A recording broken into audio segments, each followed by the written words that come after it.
ಎಲ್ರಿಗೂ ನಮಸ್ಕಾರ. ನೀವು ನೋಡ್ತಾ ಇದ್ದೀರಾ ಲಕೇಶ್ ಯೂಟ್ಯೂಬ್ ಚಾನಲ್. ಇವತ್ತಿನ ಒಂದು ವೀಡಿಯೋದಲ್ಲಿ ನಾನು ಯೂಟ್ಯೂಬಲ್ಲಿ ತಮ್ನೇಲ್ ಮಾಡೋದು ಹೆಂಗೆ, ಯಾವ ಒಂದು ಅಪ್ಲಿಕೇಶನ್ನ ಯೂಸ್ ಮಾಡಬೇಕು ಅಂತ ನಾನು ನಿಮಗೆ ಕಂಪ್ಲೀಟಾಗಿ ಒಂದು ವೀಡಿಯೋದಲ್ಲಿ ನಾನು ನಿಮಗೆ ತಿಳಿಸ್ಕೊಡ್ತಾ ಇದ್ದೀನಿ. ಐ ಥಿಂಕ್ ಯೂಟ್ಯೂಬಲ್ಲಿ ನೀವು ನೋಡಿರ್ತೀರ, ಪ್ರತಿಯೊಂದು ವೀಡಿಯೋಗೂ ಕೂಡ ಒಂದು ತಮ್ನೇಲ್ ಹಾಕಿರ್ತಾರೆ ಎಲ್ಲರೂ ಕೂಡ. ಅದನ್ನು ಹೆಂಗೆ ಹಾಕೋದು, ಸೊ ನೀವು ಯಾವ ಥರ ಎಡಿಟ್ ಮಾಡೋದು ಅಂತ ನಾನು ನಿಮಗೆ ನೀಟಾಗಿ ತಿಳಿಸ್ಕೊಡ್ತೀನಿ. ವೀಡಿಯೋನ ಶುರು ಮಾಡೋದಕ್ಕಿಂತ ಮುಂಚೆ ನೀವೇನಾದ್ರು ಫಸ್ಟ್ ಟೈಮ್ ಯೂಟ್ಯೂಬ್ ಚಾನಲ್ ನೋಡ್ತಾ ಇದ್ದರೆ ದಯವಿಟ್ಟು ಸಬ್ಸ್ಕ್ರೈಬ್ ಮಾಡ್ಕೊಳ್ಳಿ. ಜೊತೆ ವೀಡಿಯೋ ಸರ್ ಒಂದು ಲೈಕ್ನ ಮಾಡಿ. ಆಯಿತಾ? ಲೈಕು. ಬನ್ನಿ ಇವತ್ತಿನ ವೀಡಿಯೋನ ಶುರು ಮಾಡೋಣ. ಓಕೆ ಗೈಸ್, ನೀವು ತಮ್ನೆಲ್ಲ ಮಾಡಬೇಕು ಅಂತಂದರೆ ಫಸ್ಟು ನೀವು ಒಂದು ಅಪ್ಲಿಕೇಶನ್ ಇನ್ಸ್ಟಾಲ್ ಮಾಡ್ಕೋಬೇಕು. ಯಾವುದಪ್ಪ ಒಂದು ಅಪ್ಲಿಕೇಶನ್ ಅಂತಂದರೆ ಪಿಕ್ಸೆಲ್ ಲ್ಯಾಬ್ ಅಂತ. ಸೊ ಈ ಒಂದು ಅಪ್ಲಿಕೇಶನ್ ನೀವು ಡೌನ್ಲೋಡ್ ಮಾಡ್ಕೊಂಡು ಇನ್ಸ್ಟಾಲ್ ಮಾಡ್ಕೊಳ್ಳಿ. ಈ ಒಂದು ಅಪ್ಲಿಕೇಶನ್ನ ಎಲ್ಲ ಒಂದು ಯೂಟ್ಯೂಬರ್ಸು ಕೂಡ ಉಪಯೋಗಿಸ್ತಾರೆ. ಸೊ ನಾನಿವಾಗ ಇನ್ಸ್ಟಾಲ್ ಮಾಡಿದ್ದೀನಿ, ಇದನ್ನು ಓಪನ್ ಮಾಡ್ಕೋತಾ ಇದ್ದೀನಿ. ಸೊ ಓಪನ್ ಮಾಡ್ಕೊಂಡ ತಕ್ಷಣ ನಿಮ್ಗೆ ಈ ಥರ ಒಂದು ಇಂಟರ್ಫೇಸ್ ಬರುತ್ತೆ. ಸೊ ಫಸ್ಟು ನೀವು ಯೂಟ್ಯೂಬ್ ತಮ್ನೇಲ್ ಮಾಡಬೇಕಾಗಿರೋದ್ರಿಂದ ಈ ಒಂದು ಬಾಕ್ಸ್ ಮೇಲೆ ನೀವು 3-4ನೇ ಬಾಕ್ಸ್ ಮೇಲೆ ನೀವು ಕ್ಲಿಕ್ನ ಮಾಡಿಬಿಟ್ಟು ಇಲ್ಲಿ ಇಮೇಜ್ ಸೈಜ್ ಅಂತ ಒಂದು ಆಪ್ಷನ್ ಬರುತ್ತೆ. ಇದ್ರ ಮೇಲೆ ನೀವು ಕ್ಲಿಕ್ನ ಮಾಡಿಬಿಟ್ಟು ಇಲ್ಲಿ ಕಸ್ಟಮ್ ಅಂತ ಇರುತ್ತೆ, ಇದ್ರ ಮೇಲೆ ಕ್ಲಿಕ್ನ ಮಾಡಿಬಿಟ್ಟು ನೀವು ಯೂಟ್ಯೂಬ್ ತಮ್ನೇಲ್ ಅಂತ ನೀವು ಸೆಲೆಕ್ಟ್ ಮಾಡ್ಕೋಬೇಕು. ಸೊ ಯೂಟ್ಯೂಬ್ ತಮ್ನೇಲ್ಗೆ ಯಾವ ಒಂದು ರೆಸೊಲ್ಯೂಷನ್ ಬೇಕೋ ಅದೇ ತಗೊಳುತ್ತೆ. ಓಕೆ ಮೇಲೆ ಕ್ಲಿಕ್ನ ಮಾಡಿ. ಸೊ ಇವಾಗ ನಿಮಗೆ ಈ ಥರ ಒಂದು ಇಂಟರ್ಫೇಸ್ ಬರುತ್ತೆ. ಫಸ್ಟು ಇದನ್ನು ನೀವು ಡಿಲೀಟ್ ಮಾಡ್ಕೊಳ್ಳಿ. ಜಸ್ಟ್ ಇದನ್ನು ಟ್ಯಾಪ್ ಮಾಡಿ ಇಟ್ಕೊಂಡು ಸೊ ಇಲ್ಲಿ ಡಿಲೀಟ್ ಆಪ್ಷನ್ ಇರುತ್ತೆ ಮೇಲ್ಗಡೆ, ಇಲ್ಲಿ ಕ್ಲಿಕ್ ಮಾಡಿ ಓಕೆ ಮಾಡಿದ್ರೆ ಸೊ ಅದು ಡಿಲೀಟ್ ಆಗುತ್ತೆ. ಸೊ ಇವಾಗ ಫಸ್ಟು ನಾನು ನಿಮಗೆ ಬ್ಯಾಕ್ಗ್ರೌಂಡ್ ಕಲರ್ ಹಾಕೋದು ಹೆಂಗೆ ಅಂತ ನಾನು ನಿಮಗೆ ತಿಳಿಸ್ಕೊಡ್ತೀನಿ. ಸೊ ಬ್ಯಾಕ್ಗ್ರೌಂಡ್ನ ಕಲರ್ ಹಾಕಬೇಕು ಅಂತಂದರೆ ಇಲ್ಲಿ ಕೆಳಗಡೆ ಕಲರ್ ಅಂತ ಇರುತ್ತೆ 4ನೇ ಬಾಕ್ಸಲ್ಲಿ. ಕಲರ್ ಮೇಲೆ ಕ್ಲಿಕ್ನ ಮಾಡಿಬಿಟ್ಟು ಇಲ್ಲಿ ಕಲರ್ ಸೆಲೆಕ್ಟ್ ಮಾಡ್ಕೊಳ್ಳಿ. ಇಲ್ಲಿ ಮಿಕ್ಸಿಂಗ್ ಕಲರ್ ನೀವು ಹಾಕ್ಬೋದು, ಅಂತಂದರೆ ಗ್ರೇಡಿಯಂಟ್ ಅಂತ ಇರುತ್ತೆ. ಸೊ ಇದರಲ್ಲಿ 2 ಕಲರ್ ಮಿಕ್ಸ್ ಆಗಿರುತ್ತೆ ನೋಡಿ, ಒಂದು ಸ್ವಲ್ಪ ಬ್ಲ್ಯಾಕು ವೈಟು. ಸೊ ಈ ಥರ ಈ ಕಡೆ ಬ್ಲ್ಯಾಕ್ ಈ ಕಡೆ ವೈಟು. ಸೊ ಈ ಥರ ಬೇರೆ ಬೇರೆ ಕಲರ್ ಎಲ್ಲ ನೀವು ಕೊಟ್ಕೋಬೋದು. ನಾನಿವಾಗ ಕಲರ್ ಮೇಲೆ ಕ್ಲಿಕ್ ಮಾಡಿಬಿಟ್ಟು ಇಲ್ಲಿ ನಿಮಗೆ ಹಲವಾರು ಕಲರ್ಸ್ಗಳಿರುತ್ತೆ, ಯಾವ ಕಲರ್ ಬೇಕೋ ಆ ಕಲರ್ನ ನೀವು ಸೆಲೆಕ್ಟ್ ಮಾಡ್ಕೊಳ್ಳಿ. ನಿಮಗೆ ತುಂಬ ಡಾರ್ಕ್ ಕಲರ್ ಬೇಕು ಅಂತಂದರೆ ಪ್ಲಸ್ ಮೇಲೆ ಕ್ಲಿಕ್ನ ಮಾಡಿಬಿಟ್ಟು ಇಲ್ಲಿ ನೀವು ಸೆಲೆಕ್ಟ್ ಮಾಡ್ಕೋಬೋದು. ರೆಡ್ ಬೇಕು ಅಂತಂದರೆ ಫುಲ್ ರೆಡ್ಡಲ್ಲಿ ನೀವು ಸೆಲೆಕ್ಟ್ ಮಾಡ್ಕೋಬೋದು. ಈ ಥರ ಸೆಲೆಕ್ಟ್ ಮಾಡ್ಕೊಂಡ್ರೆ ಇದು ಸೇವ್ ಆಗುತ್ತೆ. ಈ ಕಲರ್ ಎಲ್ಲಿ ಸೇವ್ ಆಗುತ್ತೆ ಅಂತ ಇವಾಗ ನಾನು ನಿಮಗೆ ಓಕೆ ಮಾಡಿ ತೋರಿಸ್ತೀನಿ. ನೀವು ನೋಡ್ಬೋದು ಇಲ್ಲಿ ಬಂದು ಸೇವ್ ಆಗಿದೆ.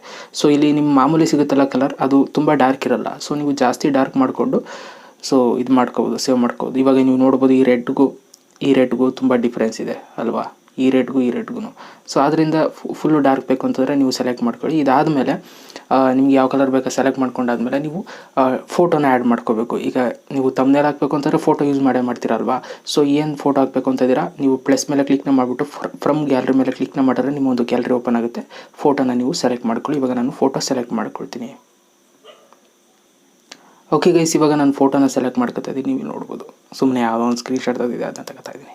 ಸೊ ಇದನ್ನ ಕ್ರಾಪ್ ಮಾಡ್ಕೊಳ್ಳೋದಿದ್ರೆ ಮಾಡ್ಕೊಳ್ಳಿ. ನಿಮ್ಗೆ ಯಾವ ಒಂದು ಸೈಜಲ್ಲಿ ಬೇಕು ಸೆಲೆಕ್ಟ್ ಮಾಡಿಕೊಂಡು ಓಕೆ ಮೇಲೆ ನೀವು ಕ್ಲಿಕ್ನ ಮಾಡ್ಕೊಳ್ಳಿ. ಸೊ ಇದನ್ನು ನೀವು ಈ ಥರ ನೀವು ಝೂಮ್ನು ಮಾಡ್ಕೋಬೋದು, ಎಷ್ಟು ಬೇಕೋ ಆ ಸೈಜ್ಗೆ ನೀವು ಹಿಂಗೆ ಎಳ್ಕೊಬೋದು. ಓಕೆ, ಇದನ್ನು ಹಿಂಗೆ ಎಳ್ಕೊಂಡು ಸೊ ಇವಾಗ ಫೋಟೋ ಇಲ್ಲಿ ಬಂದು ಕೂತಿದೆ. ಇಲ್ಲಿ ನೀವು ಟೆಕ್ಸ್ಟ್ನ ಆ್ಯಡ್ ಮಾಡ್ಕೋಬೋದು. ಈಗ ಔ ಟು ಕ್ರಿಯೇಟ್ ತಮ್ನೇಲ್ ಅಂತ ಮಾಡ್ತಾಯಿದ್ದೀರಾ ಅಂತಂದರೆ ಪ್ಲಸ್ ಮೇಲೆ ನೀವು ಕ್ಲಿಕ್ನ ಮಾಡಿಬಿಟ್ಟು ಟೆಕ್ಸ್ಟ್ ಮೇಲೆ ನೀವು ಕ್ಲಿಕ್ನ ಮಾಡಿ, ಮತ್ತು ನೀವು ಪೆನ್ಸಿಲ್ ಮೇಲೆ ಕ್ಲಿಕ್ನ ಮಾಡಿ, ಪೆನ್ಸಿಲ್ ಮೇಲೆ ಕ್ಲಿಕ್ನ ಮಾಡಿಬಿಟ್ಟು ಇಲ್ಲಿ ನೀವು ಟೈಪ್ ಮಾಡ್ಬೋದು. ನೋಡಿ, ಔ ಟು ಕ್ರಿಯೇಟ್ ಅಂತ ಕ್ಲಿಕ್ ಮಾಡಿದ್ದೀನಿ. ಇವಾಗ ಓಕೆ ಮೇಲೆ ನಾನು ಕ್ಲಿಕ್ನ ಮಾಡ್ತಾಯಿದ್ದೀನಿ. ಇದನ್ನು ನಿಮ್ಗೆ ಯಾವೊಂದು ಸೈಜಲ್ಲಿ ಬೇಕು ಈ ಥರ ಸೈಜಲ್ಲಿ ನೀವು ಎಳ್ಕೊಂಡು ಇಲ್ಲಿ ನೀವು ಕ್ಲಿಕ್ನ ಮಾಡಿಬಿಟ್ಟು ಎ ಅಂತ ಇದೆ ನೋಡಿ, ಇದ್ರ ಮೇಲೆ ಕ್ಲಿಕ್ನ ಮಾಡಿಬಿಟ್ಟು ನೀವು ಸೈಜ್ನು ಇಲ್ಲೂ ಕೂಡ ನೀವು ಜಾಸ್ತಿ ಕಮ್ಮಿ ಮಾಡ್ಕೋಬೋದು ಈ ಥರ. ಓಕೆ, ಯಾವೊಂದು ಸೈಜಲ್ಲ ಸೈಜನ್ನ ಸೆಲೆಕ್ಟ್ ಮಾಡ್ಕೊಂಡು ಆಮೇಲೆ ಫಂಟ್ ಸ್ಟೈಲ್ನ ಸೆಲೆಕ್ಟ್ ಮಾಡ್ಕೊಳ್ಳಿ. ಎ ಬಿ ಮೇಲೆ ಕ್ಲಿಕ್ನ ಮಾಡಿಬಿಟ್ಟು ಇಲ್ಲಿ ಹಲವಾರು ಫಂಟ್ ಸ್ಟೈಲ್ಗಳಿರುತ್ತೆ. ಸೊ ನಾನು ಜಾಸ್ತಿ ಇದನ್ನು ಉಪಯೋಗಿಸ್ತಾ ಇರ್ತೀನಿ. ಇದನ್ನು ಸೆಲೆಕ್ಟ್ ಮಾಡಿಕೊಂಡು ಓಕೆ ಮೇಲೆ ಕ್ಲಿಕ್ನ ಮಾಡ್ತೀನಿ. ಇವಾಗ ಆ ಥರ ಒಂದು ಫಂಟ್ ಸ್ಟೈಲಲ್ಲಿ ಇದು ಬರುತ್ತೆ. ಓಕೆ, ಇದಕ್ಕೆ ನೀವು ಶ್ಯಾಡೋನ ಆನ್ ಮಾಡ್ಕೊಳ್ಳಿ, ಚೆನ್ನಾಗಿ ಕಾಣಿಸುತ್ತೆ. ಶ್ಯಾಡೋ ಮೇಲೆ ಕ್ಲಿಕ್ನ ಮಾಡಿಬಿಟ್ಟು ಇದು ಎನೇಬಲ್ ಮಾಡ್ಕೊಳ್ಳಿ. ಬ್ಲ್ಯಾಕ್ ಕಲರ್ ಸೆಲೆಕ್ಟ್ ಮಾಡ್ಕೊಳ್ಳಿ ಬ್ಯಾಕ್ಗ್ರೌಂಡಿಗೆ, ಆ್ಯಂಡ್ ಇದನ್ನು ಕೂಡ ಎನೇಬಲ್ ಮಾಡ್ಕೊಳ್ಳಿ. ಅವಾಗ ತುಂಬ ಬ್ಲ್ಯಾಕ್ ಕಲರ್ ಇನ್ನೂ ಇದು ಬ್ಯಾಕ್ಗ್ರೌಂಡು ಬರುತ್ತೆ, ಅವಾಗ ಇನ್ನೂ ತುಂಬ ನೀಟಾಗಿ ಚೆನ್ನಾಗಿ ಕಾಣಿಸುತ್ತೆ. ಸೊ ಇವಾಗ ನೀವು ನೋಡ್ಬೋದು ಈ ಥರ ನೀವು ಔ ಟು ಕ್ರಿಯೇಟ್ ತಮ್ನೇಲ್ ಅಂತ ಇಲ್ಲಿ ನೀವು ಟೈಪ್ ಮಾಡ್ಕೊಂಡ್ರೆ ಮುಗೀತು. ಅಥವಾ ನೀವೇನಾದ್ರು ಸ್ಟಿಕ್ಕರ್ಸ್ ಹಾಕ್ತೀರಾ ಅಂತಂದರೆ ಅದನ್ನು ಕೂಡ ಹಾಕೋಬೋದು. ಈಗ ನೀವು ಇಮೋಜಿ ಹಾಕ್ತಾ ಇರ್ತಾರೆ ನೋಡಿ, ಅದನ್ನು ನೀವು ಇಲ್ಲೇ ಹಾಕೋಬೋದು. ಜಸ್ಟ್ ಇದ್ರ ಮೇಲೆ ಟೆಕ್ಸ್ಟ್ ಮೇಲೆ ಕ್ಲಿಕ್ನ ಮಾಡಿಬಿಟ್ಟು ಇಲ್ಲಿ ಇಮೋಜಿ ಯಾವುದನ್ನು ನೀವು ಸೆಲೆಕ್ಟ್ ಮಾಡ್ಕೋಬೇಕು ಅದನ್ನು ನೀವು ಸೆಲೆಕ್ಟ್ ಮಾಡಿಕೊಂಡು ಇದನ್ನು ಸೈಜ್ನ ನೀವು ಜಾಸ್ತಿ ಮಾಡ್ಕೋಬೇಕು. ಇಲ್ಲಿ ಸೈಜ್ ಅಂತ ಇರುತ್ತೆ ನೋಡಿ, ಇದ್ರ ಮೇಲೆ ಕ್ಲಿಕ್ನ ಮಾಡಿಬಿಟ್ಟು ಸೈಜ್ ಜಾಸ್ತಿ ಮಾಡಿಕೊಂಡ್ರೆ ಬರುತ್ತೆ. ಎಲ್ಲಪ್ಪ ಅದು ಇಮೋಜಿ ಮಾಯ ಆಗೋಯ್ತು. ಇರಿ ಈಗ ನೋಡೋಣ. ಓಕೆ, ಏನೋ ಮಾಯ ಆಯ್ತಾಯ್ತು. ಓಕೆ, ಇಷ್ಟು ಮಾತ್ರ ಬರುತ್ತೆ. ಸೊ ಇಷ್ಟನ್ನು ನೀವು ಸೆಲೆಕ್ಟ್ ಮಾಡ್ಕೋಬೋದು. ಈ ಥರ ನೀವು ತಮ್ನೇಲ್ಗೆ ಇಮೋಜಿನೂ ಕೂಡ ನೀವು ಆ್ಯಡ್ ಮಾಡ್ಕೋಬೋದು. ಇದನ್ನೆಲ್ಲ ನೀವು PNG ಡೌನ್ಲೋಡ್ ಮಾಡ್ಕೊಳ್ಳೋ ಅವಶ್ಯಕತೆ ಇಲ್ಲ, ಟೆಕ್ಸ್ಟಲ್ಲೇ ನೀವು ಮಾಡ್ಕೋಬೋದು. ಸೊ ಈ ಥರ ನೀವು ಫೋಟೋನೆಲ್ಲ ಮಾಡ್ಕೊಂಡಾದ್ಮೇಲೆ ಸೊ ಇಲ್ಲಿ ಮೇಲ್ಗಡೆ 3 ಡಾಟ್ ಲೈನ್ ಮೇಲೆ ಕ್ಲಿಕ್ನ ಮಾಡಿಬಿಟ್ಟು ಎಕ್ಸ್ಪೋರ್ಟ್ ಇಮೇಜ್ ಮೇಲೆ ನೀವು ಕ್ಲಿಕ್ನ ಮಾಡ್ತು ಅಂತಂದರೆ ಆ ಒಂದು ಇಮೇಜ್ ಸೇವ್ ಆಗುತ್ತೆ ಈ ತಮ್ನೇಲು.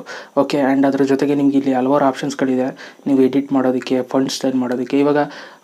ಈಗ ಈ ಫೋಟೋ ಮುಂದೆ ಬರಬೇಕು ಅಂತ ಅಂದ್ಕೊಳ್ಳಿ. ಈಗ ಟೆಕ್ಸ್ಟು ಮುಂದೆ ಇದೆ, ಫೋಟೋ ಮುಂದೆ ಬರಬೇಕು ಅಂತ ಅಂದ್ಕೊಳ್ಳಿ. ಸೊ ಫೋಟೋ ಮುಂದೆ ಬರಬೇಕು ಅಂತಂದರೆ ಜಸ್ಟ್ ಫೋಟೋನ ಸೆಲೆಕ್ಟ್ ಮಾಡಿಬಿಟ್ಟು ಈ 3ನೇ ಬಾಕ್ಸ್ ಮೇಲೆ ಕ್ಲಿಕ್ ಮಾಡಿಬಿಟ್ಟು ಟು ಫ್ರಂಟ್ ಅಂತ ಕೊಡ್ತು ಅಂತಂದರೆ ಇದು ಟೈಪ್ ಮಾಡಿರ್ತೀರಲ್ಲ ನೀವು ವರ್ಡ್ಸ್ನ, ಅದು ಹಿಂದಕ್ಕೆ ಹೋಗುತ್ತೆ, ಇದು ಫ್ರಂಟಿಗೆ ಬರುತ್ತೆ. ಸೊ ಇದರಲ್ಲಿ ನೀವು ಯಾವುದು ಫ್ರಂಟಿಗೆ ಬರಬೇಕು ಅನ್ನೋದು ಸೆಲೆಕ್ಟ್ ಮಾಡ್ಕೋಬೋದು. ಬ್ಯಾಕ್ ಹೋಗಬೇಕು ಅಂತಂದರೆ ಬ್ಯಾಕ್ನ ನೀವು ಸೆಲೆಕ್ಟ್ ಮಾಡ್ಬೋದು. ಸೊ ಈ ಥರ ನೀವು ನಿಮ್ಮ ಇಷ್ಟ ಬಂದಂಗೆ ನೀವು ಇದರಲ್ಲೂ ಕೂಡ ಎಡಿಟ್ನ ಮಾಡ್ಕೋಬೋದು. ಆ್ಯಂಡ್ ಇದರಲ್ಲಿ ಹಲವಾರು ಆಪ್ಷನ್ಸ್ಗಳಿದೆ. Text size, colour. ಓಕೆ, ನೀವು ಟೆಕ್ಸ್ಟ್ಗೆ ಕಲರು ಕೂಡ ಹಾಕ್ಬೋದು. ಇಲ್ಲಿ ಕಲರ್ ಮೇಲೆ ಕ್ಲಿಕ್ ಮಾಡಿಬಿಟ್ಟು ಇಲ್ಲಿ ಯಾವ ಕಲರ್ ಬೇಕು ಆ ಕಲರ್ನ ನೀವು ಸೆಲೆಕ್ಟ್ ಮಾಡ್ಕೋಬೋದು. ಓಕೆ, ಈ ಥರ.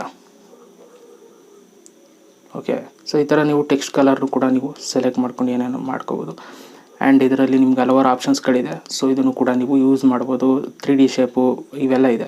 ಸೊ ನೀವೊಂದು ಸ್ವಲ್ಪ ತಲೆ ಓಡಿಸಿ ಯೂಸ್ ಮಾಡ್ತಾ ಇದ್ದರೆ ನಿಮ್ಗೆ ಗೊತ್ತಾಗುತ್ತೆ ಹೆಂಗೆ ಯೂಸ್ ಮಾಡೋದು ಅಂತ. ಸೊ ಈ ಥರ ನೀವು ಯೂಟ್ಯೂಬಲ್ಲಿ ತಮ್ನೇಲ್ನ ಕ್ರಿಯೇಟ್ ಮಾಡ್ಕೋಬೋದು. ಐ ಥಿಂಕ್ ವೀಡಿಯೋ ಇಷ್ಟ ಇದೆ ಅಂತ ಅಂದ್ಕೊಳ್ತೀನಿ. ಸೊ ಇದೇ ಥರ ಎಲ್ಲರೂ ಕೂಡ ಯೂಟ್ಯೂಬರ್ಸ್ ತಮ್ನೆಲ್ಲ ಮಾಡೋದು. ಮತ್ತೆ ಸಿಗ್ತೀನಿ. ಎಲ್ರಿಗೂ ಬಾಯ್. ಜೈ ಹಿಂದ್. ಒಂದೇ ಮಾತಾಡ ಸೇವ್ ಮಾಡೋದು ಅವಲ್ಲೇ ತೋರಿಸಿದ್ನಲ್ಲ. ಓಕೆ, ಬಾಯ್.